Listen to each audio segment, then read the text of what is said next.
Assalamualaikum warahmatullahi wabarakatuh. Saya Nurhayati Sembiring dari Departemen Teknik Industri Universitas Sumatera Utara. Pada materi manajemen risiko ini akan dibahas beberapa hal yang menarik. Bagaimana kita menerima risiko, kemudian mentransfer risiko, kemudian hal-hal yang lain yang bisa semakin meningkatkan kemajuan sebuah proyek terkait dengan risiko yang dialami. Mari sama-sama kita saksikan videonya. Terima kasih. Manajemen risiko adalah proses pencegahan yang dirancang untuk memastikan bahwa hal yang tidak diinginkan akan dapat dikurangi, sehingga konsekuensi negatif yang terkait dengan kejadian yang tidak diinginkan dapat diminimalkan. Hal ini juga mempersiapkan para manajer proyek agar dapat mengambil tindakan ketika waktu, biaya, ataupun keuntungan teknis mengalami kendala.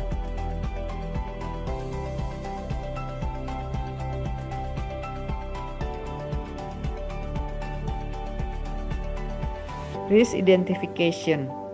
Proses manajemen risiko dimulai dengan mencoba menghasilkan daftar seluruh kemungkinan risiko yang dapat mempengaruhi sebuah proyek.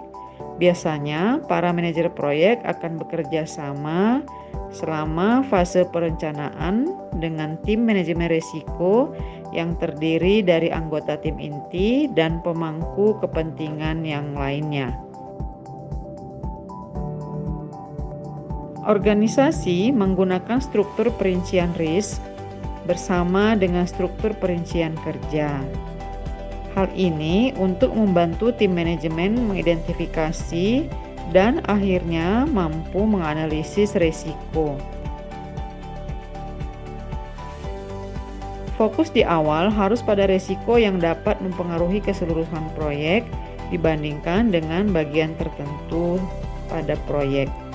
Sebagai contoh, pembahasan pendanaan dapat mengarahkan tim untuk mengidentifikasi kemungkinan pemotongan anggaran proyek setelah sebuah proyek dimulai sebagai sebuah peristiwa risiko yang signifikan.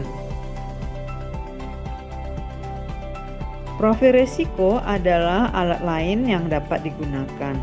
Profil risiko adalah daftar pertanyaan yang membahas area ketidakpastian tradisional pada sebuah proyek. Pertanyaan-pertanyaan berikut telah dikembangkan dan disempurnakan dari sebuah proyek yang sebelumnya. Risk assessment. Langkah pertama adalah menghasilkan daftar potensi risiko.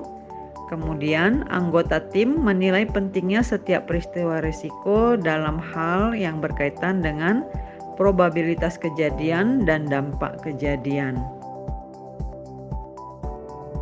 Para pembelajar, terdapat banyak teknik statistik yang tersedia untuk para manajer proyek sehingga dapat membantu penilaian sebuah risiko proyek. Pohon keputusan juga telah digunakan untuk menilai tindakan alternatif dan menggunakan nilai-nilai yang diharapkan. Variasi statistik dari net present value juga telah digunakan untuk menilai risiko arus kas dalam sebuah proyek. PERT dan simulasi PERT dapat digunakan untuk meninjau aktivitas dan risiko proyek. Mengurangi risiko biasanya merupakan alternatif pertama yang dipertimbangkan. Pada dasarnya, terdapat dua strategi untuk memitigasi risiko. Yang pertama adalah dengan mengurangi kemungkinan kejadian tersebut akan terjadi, dan yang kedua, mengurangi dampak kejadian buruk yang akan terjadi pada sebuah proyek.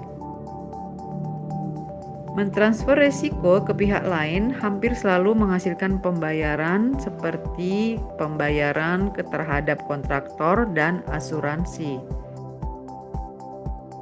Beberapa risiko sangatlah besar sehingga tidak layak untuk mempertimbangkan pemindahan ataupun pengurangan kejadian. seperti contoh bila terdapat gempa bumi atau banjir. Manajer proyek perlu memantau resiko seperti ketika mereka melihat kemajuan proyek. Penilaian risiko dan pemutakhiran perlu menjadi bagian dari setiap pertemuan status dan sistem laporan kemajuan. Tim proyek haruslah selalu waspada terhadap risiko baru yang tidak terduga. Kesiapan untuk menanggapi hal yang tidak terduga adalah elemen penting dari sebuah manajemen risiko. Rencana alternatif yang akan digunakan jika risiko yang diperkirakan mungkin terjadi, sehingga rencana ini adalah merupakan tindakan yang akan mengurangi dampak negatif dari peristiwa risiko. Perbedaan utama antara respon risiko dan rencana kontingensi adalah bahwa respon merupakan bagian dari rencana implementasi aktual dan tindakan yang diambil sebelum risiko dapat terwujud. Sementara rencana kontingensi bukan bagian dari rencana implementasi awal dan hanya berlaku setelah risiko tersebut diakui. Rencana kontingensi menjawab pertanyaan tentang apa, di mana, kapan, dan seberapa banyak tindakan yang akan dilakukan. Tidak adanya rencana kontingensi ketika risiko terjadi, maka akan menyebabkan seorang manajer menunda keputusan untuk memperbaiki.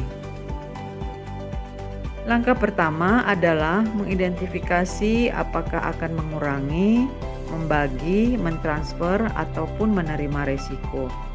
Membuat keputusan untuk mengurangi kemungkinan pembukaan sistem dengan bereksperimen dengan prototype sistem.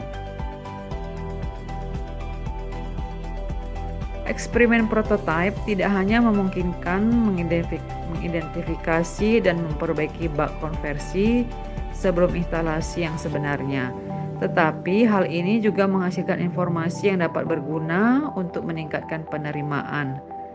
Sebuah tim proyek kemudian dapat mengidentifikasi dan mendokumentasikan perubahan terhadap sistem lama dan baru yang akan dimasukkan dalam pelatihan pengguna penerima. Risiko kerusakan peralatan akan dialihkan dengan memilih pemasok yang andal dengan program garansi yang kuat. Opportunity management. Peluang adalah peristiwa yang dapat berdampak positif pada tujuan proyek.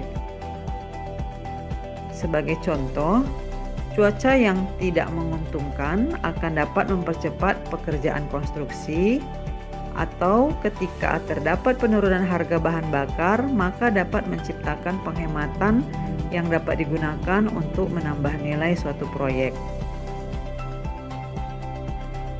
Pada dasarnya, proses yang sama yang digunakan untuk mengelola risiko negatif diterapkan pada risiko positif. Sebuah peluang diidentifikasi, lalu dinilai dalam hal kemungkinan dan dampak. Kemudian sebuah tanggapan akan ditentukan, dan rencana darurat serta dana darurat akan dapat dibentuk untuk memanfaatkan sebuah peluang. Pengecualian utama antara pengelola risiko negatif dan peluang. Profesi manajemen proyek telah mengidentifikasi 4 jenis tanggapan yang berbeda terhadap suatu peluang. Pengeksploitasian. Taktik ini berusaha menghilangkan ketidakpastian yang terkait dengan peluang untuk memastikan bahwa suatu kejadian akan terjadi. Sebagai contoh, penugasan personal terbaik ke aktivitas kritis dapat dilakukan untuk mengurangi waktu penyelesaian atau merevisi desain untuk memungkinkan komponen dibeli daripada dikembangkan secara internal. Strategi ini melibatkan pengalokasian sebagian atau seluruh kepemilikan suatu peluang kepada pihak lain yang paling mampu menangkap peluang tersebut untuk kepentingan proyek. Sebagai contoh, penetapan insentif perbaikan berkelanjutan untuk kontraktor eksternal atau sebuah usaha patungan.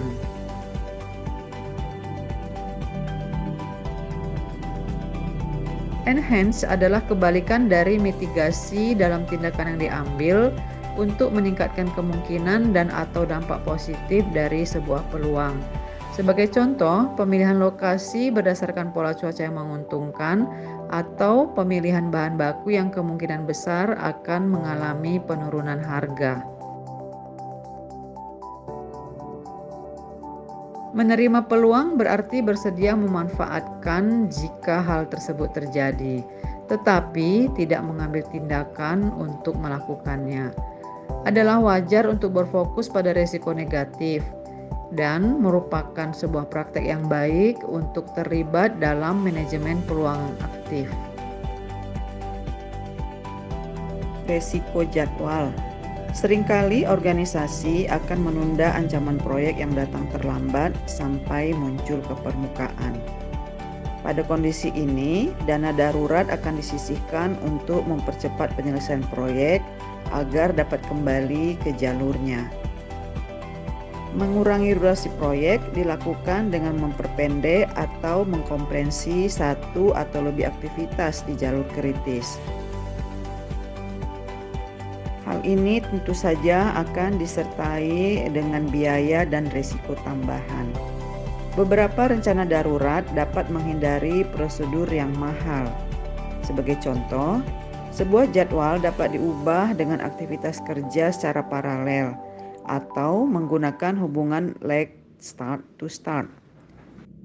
Selain hal tersebut, maka penggunaan orang-orang yang terbaik untuk tugas yang berisiko tinggi akan dapat meringankan atau mengurangi kemungkinan terjadinya beberapa peristiwa yang berisiko. Risiko biaya.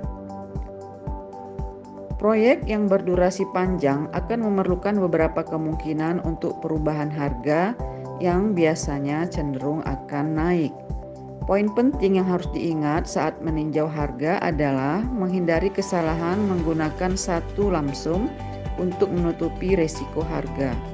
Sebagai contohnya, jika inflasi berjalan sekitar 3%, maka beberapa manajer akan menambahkan 3% lagi untuk seluruh sumber daya yang digunakan dalam proyek.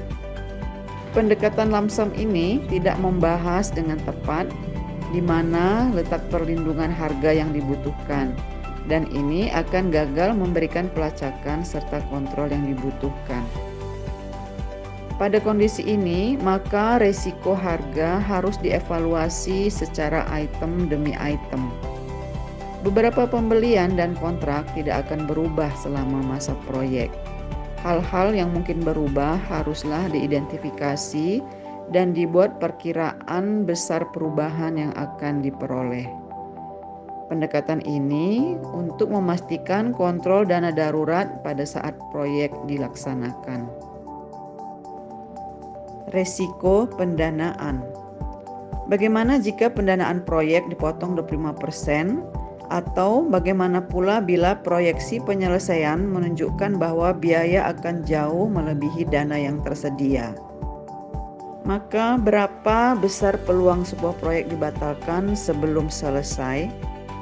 Nah, para manajer proyek yang berpengalaman mengakui bahwa penilaian risiko yang lengkap harus mencakup evaluasi pasokan dananya. Para pembelajar, hal ini terutama berlaku untuk proyek-proyek yang didanai publik. Sebagai contoh kasus adalah helikopter Arapaho yang naas ketika sedang dikembangkan untuk Angkatan Darat Amerika Serikat oleh Bell Airways. Lebih dari 300 juta dolar telah diinvestasikan untuk mengembangkan helikopter tempur dan pengintai yang terbaru ketika pada bulan Oktober 2008 Departemen Pertahanan merekomendasikan agar proyek tersebut dibatalkan. Pembatalan tersebut mencerminkan kebutuhan untuk memotong biaya dan beralih menggunakan pesawat tak berawak untuk misi pengawasan serta serangan.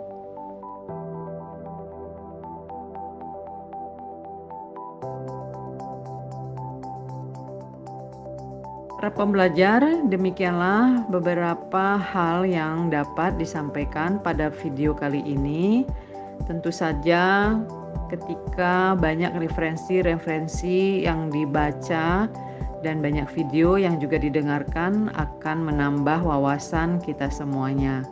Semoga video ini juga mendapatkan hal-hal yang positif untuk kita semuanya.